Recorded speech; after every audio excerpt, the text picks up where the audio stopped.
31 मार्चला शिर्डी पोलीस ठाण्यात भोंदू अशोक खरातचं पत्नी कल्पना खरात विरोधात जमीन खरेदी प्रकरणात गुन्हा दाखल करण्यात आला। या प्रकरणी 2 आरोपी पोलिसांच्या ताब्यात असून कल्पना खरात अद्याप फरार आहे। या जमीन विक्री प्रकरणी ज्या राष्ट्रीयकृत बँकेतून व्यवहार करण्यात आले त्या खात्यांची चौकशी आता शिर्डी पोलिसांनी सुरू केली।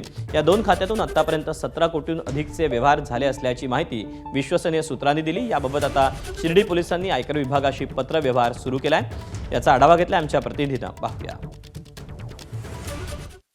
आता अशोक खरात आणि कल्पना खरात यांच्या अडचणीत अजून वाढ होण्याची शक्यता आहे, कारण ही जमीन खरेदी करताना ज्या बँक खात्यांचा वापर झाला होता ती भोंदू अशोक खरात आणि त्याची पत्नी कल्पना खरात यांच्यात राष्ट्रीयकृत बँकेच्या खात्यातून आणि 2 राष्ट्रीयकृत बँकांमध्ये असलेल्या या खात्यांची चौकशी आता शिर्डी पोलिसांनी सुरू केली आहे। आणि धक्कादायक म्हणजे विश्वसनीय सूत्रांनी दिलेल्या माहितीनुसार जवळपास 17 कोटी 18 कोटीच्या आसपास या बँकेच्या खात्यांमधून व्यवहार अनेक वर्षांपासून झालेत असं समोर आलंय। त्यामुळे हे पैसे त्यांच्या या राष्ट्रीयकृत बँकेच्या खात्यात कुठून आले, कोणी टाकले, हे पैसे कसे येत होते, या सगळ्याचा तपास आता शिर्डी पोलीस करतायत। आणि यासाठीच जो इन्कम टॅक्स विभाग आहे त्यांच्याकडे देखील शिर्डी पोलिसांनी पत्रव्यवहार केला असून गेल्या 5 वर्षातील जे विवरणपत्र या भोंदू अशोक खरात आणि कल्पना खरात यांनी दाखल केलेले आहेत त्याच्या कॉपीज शिर्डी पोलिसांनी मागितल्या। त्यामुळे विवरणपत्र आल्यानंतर आणि या खात्यात असलेल्या 17 ते 18 कोटींचे व्यवहार पाहता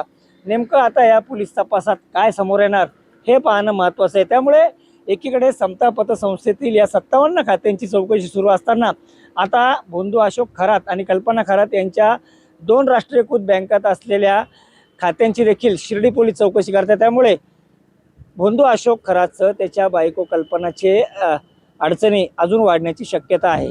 नितीन ओझा, एबीपी माझा, शिर्डी।